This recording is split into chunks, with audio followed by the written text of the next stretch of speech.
ये क्षुद्र ओस कणों से प्यास नहीं बुझेगी। एक बार हिम्मत करके इस दलदल से निकलने की चेष्टा करो। तुम्हारे अंदर है सामर्थ्य, तुम अपनी सामर्थ्य को सत्संग के द्वारा जगाओ और इस दुष्ट इंद्रिय और मन पर संयम करके इनको वापस करो, हृदय देश में लाओ। ये घर से बाहर भटकते रहेंगे, कुछ हाथ नहीं लगेगा। मना खष्टान इंद्रियाणी प्रकृति स्थानी कर सती, ये घसीटते चले जाएंगे जहां अंत नहीं, ऐसी माया में लौटा लो।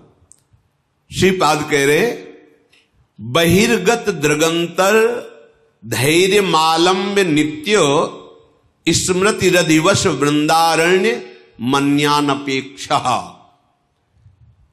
तुम किसी की अपेक्षा मत रखो कि तुम्हें कोई साथ देगा, सहयोग देगा या सुख देगा।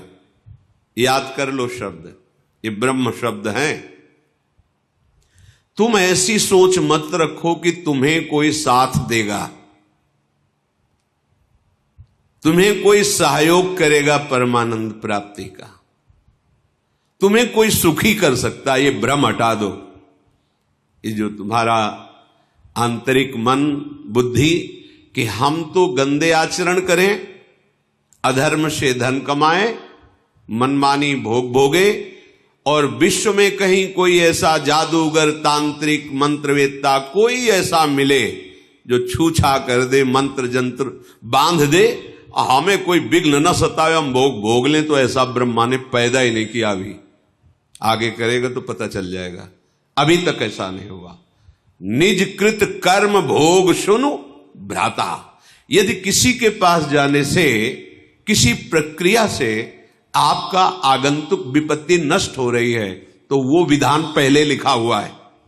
आपका सुकृत आ गया और सुख चलने लगा, आपको लगा कि किसी जंत्र या मंत्र या तंत्र से ये काम बन गया, बिल्कुल भ्रम में मत रहना। आपका कर्म ही आपको सुख और दुख प्रदान करता है। कौन काहू के सुख दुख कर दाता, निजकृत कर्म भोग सुन भ्राता। अब इस अध्यात्म की बात को कोई समझना चाहता है? नहीं। कोई ऐसा हवन कर दो, कोई ऐसा मंत्र, कोई ऐसा जंत्र, कोई ऐसा तंत्र, तुम तपस्या करके कोई ऐसा जंत्र बांध दो, कोई ऐसा मंत्र प्रयोग कर दो जिससे मैं सुखी हो जाऊं। फिर कह रहा हूं, ऐसा ब्रह्मा सृष्टि में रचा ही नहीं है। यहां जो रचना है वो भगवान के द्वारा। वो कह रहे अवश्यमेव भोक्तव्यम कृतम कर्म शुभाशुभम। तुम्हें भोगना पड़ेगा अपने शुभ अशुभ कर्म। सामने खड़े हैं जो कर तुम अकर तुम अन्यथा कर तुम सर्व समर्था ईश्वर, वो सामने खड़े हैं और अर्जुन से कह रहे हैं अपनी स्थिति ऐसी बनाओ कि कोई दुख तुम्हें व्याकुल न कर पावे, कोई सुख तुम्हें आए हर्षित न कर पावे। सुख दुख में तुम्हारी समान स्थिति हो, कोई विकार तुम्हारे हृदय को व्यथित करे और उसे तुम सह जाओ, तो तुम परम पद के अधिकारी हो जाओ। सामने परम पद विराजमान है, इनको सहो। जंत्र नहीं बांधा, कोई वहां धागा नहीं बांधा। क्या कह रहे हैं? तास्तित क्षस्व भारत सहो, ये आगमा पाइनो अनित्यास, ये नाशवान है, इनको सह जाओ। यम ही न व्यथ्यंते ते पुरुषम पुरुषर्षभ शम दुखा सुखाधीरम स्वमृतत्वाय कल्पते। अमृत पद का वही अधिकारी है जो सुख दुख को समान भाव से सहकर निरंतर भगवत चिंतन परायण। ये जन्म है मनुष्य का, इसीलिए मिला है। अरे बातुल भूत विवश मतवारे, भोगों में मतवारे, रजोगुणी तमोगुणी वृत्ति धारण करने वाले अध्यात्म को स्वीकार करेंगे क्या? अगर स्वीकार कर ले तो अभी मंगल हो जाए। उनकी समझ में आएगी ये बात। सब ऐसे ही है, क्योंकि उनको सत्य संसार लग रहा है, उनको मैं शरीर लग रहा है, भोग उनको सुखद लग रहे हैं। अब उस सुख को प्राप्त करने के लिए धर्म अधर्म कुछ नहीं देखना, बस भोगना है। ऐसे लोग कहीं अध्यात्म की बातों को समझते हैं, अध्यात्म उनके हृदय में कहीं प्रकाशित होता है सामर्थ्य, पर वो स्वीकार नहीं कर सकते। इसलिए बहिर्गत दृगंतर धैर्य मालंब, ये बाहरी दृष्टि छोड़ो, धैर्य पूर्वक चलो। इस मार्ग में या इस जन्म में जो हमें भगवदानंद की प्राप्ति करनी, बहुत हिम्मत वाला बनना है, बहुत सहनशील बनना है।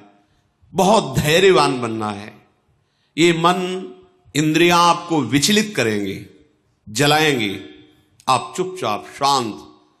एक अंतर की बात कह रहे हैं, कामादि दोषों को शमन करने की अनुभूत बात।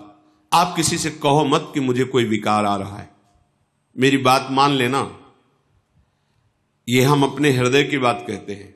किसी से भी मत कहो कि मेरे अंदर विकार आ रहा है।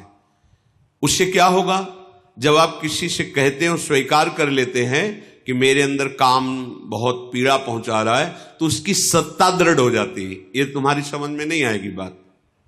ये असत हैं, इनका अस्तित्व तो नहीं है। ना सतो विद्यते भाव, इनका कहीं भी भाव नहीं है ही नहीं। ये तुम्हारी स्वीकृति से, तुम्हारे चिंतन से है। अगर आपने कह दिया तो इनकी सत्ता दृढ़ हो जाती है, फिर ये और परेशान करते हैं। ना होने पर भी ये ठूठ का भूत है। शांत, हृदय जल रहा है, हृदय में प्रेरणा हो रही, गंदी दृष्टि करो, गंदी बात देखो, गंदी क्रियाओं में सुख। शांत, ना कोई चेष्टा और ना किसी को समझने दो। अपने आप अंदर ही भस्म हो जाएंगे, क्योंकि आपके हृदय में परम लक्ष्य भगवत प्राप्ति का और नाम जब सत्संग चल रहा है। शांत हो जाएंगे। कभी कभी अशुद्ध भोजन हो जाने पर, रजोगुणी तमोगुणी भोजन हो जाने पर इनकी प्रबलता नजर आती। शांत रहो, देख लो, कुछ ही घंटों में समन हो जाएगा। शांत रहो, ये अनुभव की बातें कह रहे हैं। शांत रहो, कोई चेष्टा मत करो। भजन बने बने लेट जाओ, सो जाओ चुपचाप, कुसंग मत करो। कुछ ही घंटों में अपने आप वो गुण टिकेगा नहीं जो तमोगुण रजोगुण भोग वासना पैदा कर, शांत हो जाएगा। अगर कोई चेष्टा की, अगर कोई बाहरी वृत्ति वस्तु व्यक्ति स्थान का संयोग बनाया, वो संस्कार दृढ़ हो जाएंगे और आपको भोगों में सुख है ऐसा निश्चय हो जाएगा। भारी पतन होना शुरू हो गया। बहिर्गत दृगंतर धैर्य मालंब्य, धैर्य पूर्वक सह जाओ, धैर्य का सहारा लो। कोई तुम्हें सता नहीं सकता। थोड़ा जलन बर्दाश्त करो। दोनों तरफ जलन है, थोड़ी देर। ये मध्य में खड़े, इधर परमार्थ है अध्यात्म, इधर है मायामय मार्ग। इसमें प्रारंभ से लेके अंत तक जलन बढ़ती चली जाएगी। माया में भोग वासना, और ये परमार्थ मार्ग, इसमें थोड़ी दूर तक बहुत जलन है। क्यों? क्योंकि पूर्वाभ्यास भोगों के भोगने में सुख है, ऐसा हमने क्रियाएं की है, ऐसा हमने चिंतन किया है, ऐसी हमने सोच बैठा रखी। अब वो जब उधर की तरफ से रोका जाता है तो जलन पैदा करते हैं। उस जलन को सह जाना ही तपस्या कहते हैं। ताप को सहना तप कहते हैं। अपने संयम नियम पूर्वक भगवत मार्ग को पुष्ट करने के लिए जो जलन प्राप्त होती है, उसे सह जाना, वो महात्मा हो जाता है।